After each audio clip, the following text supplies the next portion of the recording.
अब यूएस ये एलिगेशन लगाने की कोशिश कर रहा है कि डीप सीक ने ओपन एआई का डेटा चुरा लिया। इवन ट्रंप ने कह दिया कि ये अमेरिकन टेक के लिए एक वेकअप कॉल है। अब ऐसा क्यों? देखिए, इसके पीछे की वजह ये है The release of DeepSeek AI from a Chinese company should be a wake-up call. हर किसी को सिर्फ यही लगता है कि सिर्फ चाइनीज कंपनीज ही हमारा डेटा चुरा रही हैं, जबकि अमेरिकन कंपनीज। लेकिन एक और फैसिनेटिंग बात ये है कि चाइना ने कुछ और भी रिलीज किया है, कुछ और खतरनाक, एक और एआई चैटबॉट जिसका नाम है दूसरी तरफ R1। टोटली फ्री और ओपन सोर्स है। इसे लोकली और ऑफलाइन भी रन कर सकते हो, यानी आपका कोई भी डेटा डीप सीक के सर्वर पर। इससे तो यही समझ में आ रहा है कि चाइना सारी दुनिया से डेटा इकट्ठा करने वाला है और एआई को ही एक अल्टीमेट वेपन की तरह यूज करने वाला है।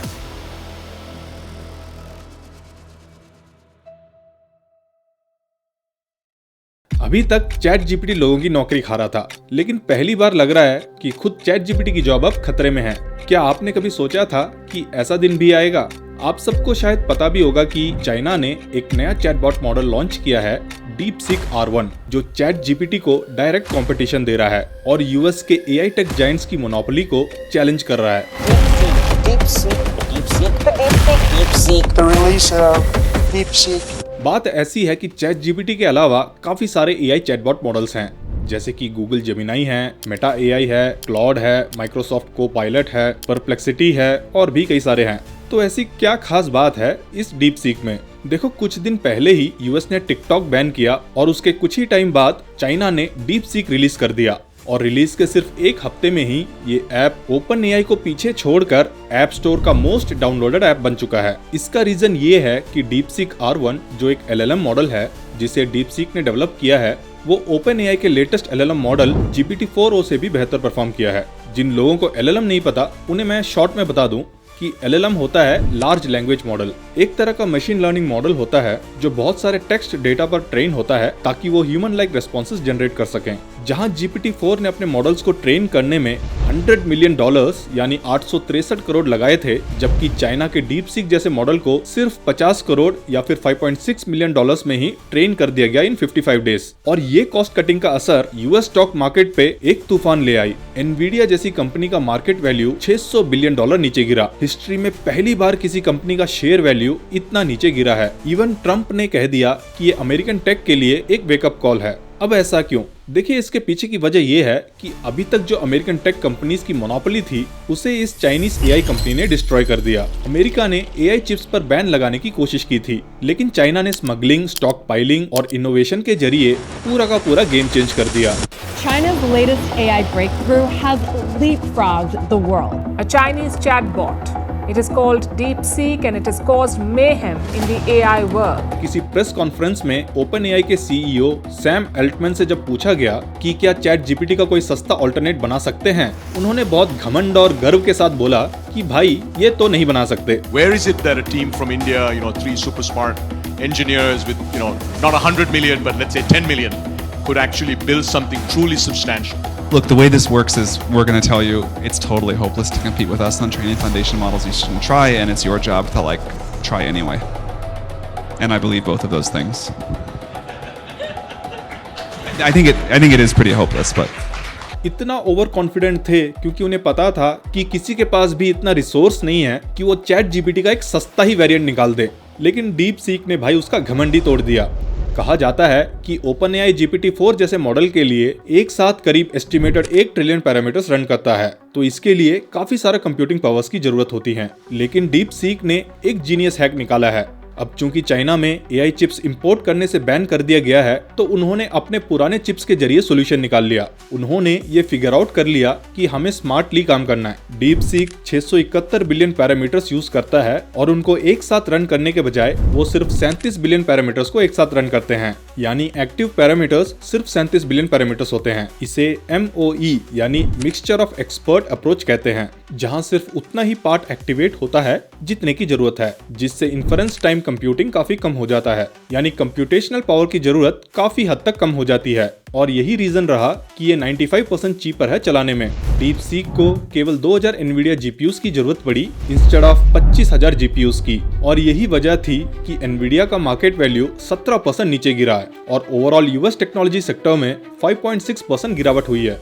अब होगी क्यों नहीं, जब एआई चिप इंडस्ट्री में एक चाइनीज कंपनी ने एक कॉस्ट इफेक्टिव सॉल्यूशन निकाल दिया है। और सबसे बड़ी बात, ये फ्री और ओपन सोर्स है विद एन MIT लाइसेंस, यानी कोई रेस्ट्रिक्टिव टर्म्स एंड कंडीशंस नहीं। मतलब आप इसके साथ कुछ भी कर सकते हैं और R1 के आउटपुट से आप नए मॉडल्स को ट्रेन भी कर सकते हो। ये मॉडल्स ऐसे ऐसे प्रॉब्लम सॉल्व कर रहा है जहां इवन GPT-4 भी स्ट्रगल करने लगता है। जब एक IIT JEE का ट्रिकी इंटीग्रल क्वेश्चन दिया गया तो R1 ने परफेक्टली उसे सॉल्व कर दिया, जबकि GPT-4 से नहीं हो पाया। DeepSeek R1 को जो चीज स्पेशल बनाता है वो है इसकी थिंकिंग प्रोसेस। एक्चुअली ये अपने आप से आर्ग्यू करता है और जब कोई ट्रिक क्वेश्चन दिया जाता है विथ नो सॉल्यूशन तो इंस्टेड ऑफ एक रैंडम आंसर देने के बजाय ये एक्चुअली ये फिगर आउट कर लेता है कि ये सवाल का जवाब देना इम्पॉसिबल है।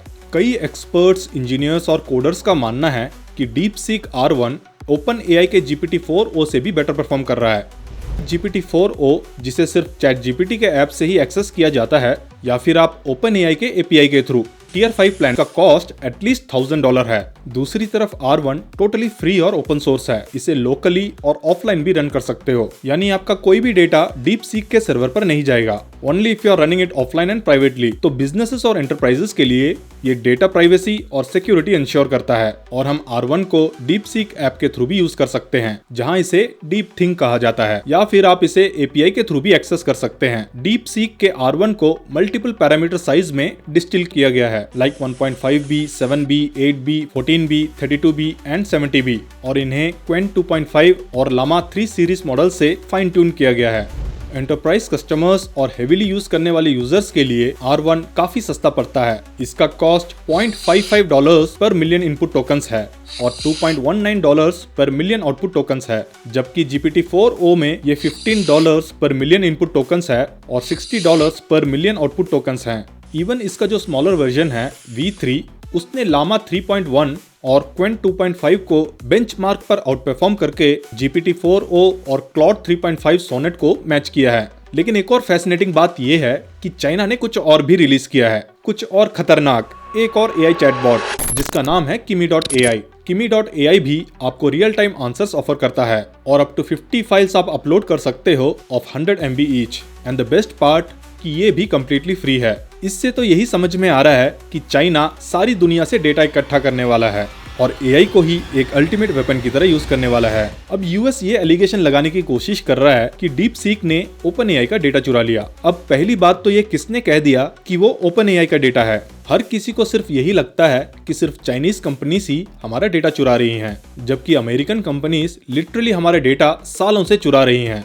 AI इंडस्ट्री तो हमेशा से ही स्क्रैप्ड डेटा पे बनी है, जो अक्सर बिना क्लियर रूल्स के कलेक्ट किया गया है, बस क्योंकि वो पब्लिकली अवेलेबल था।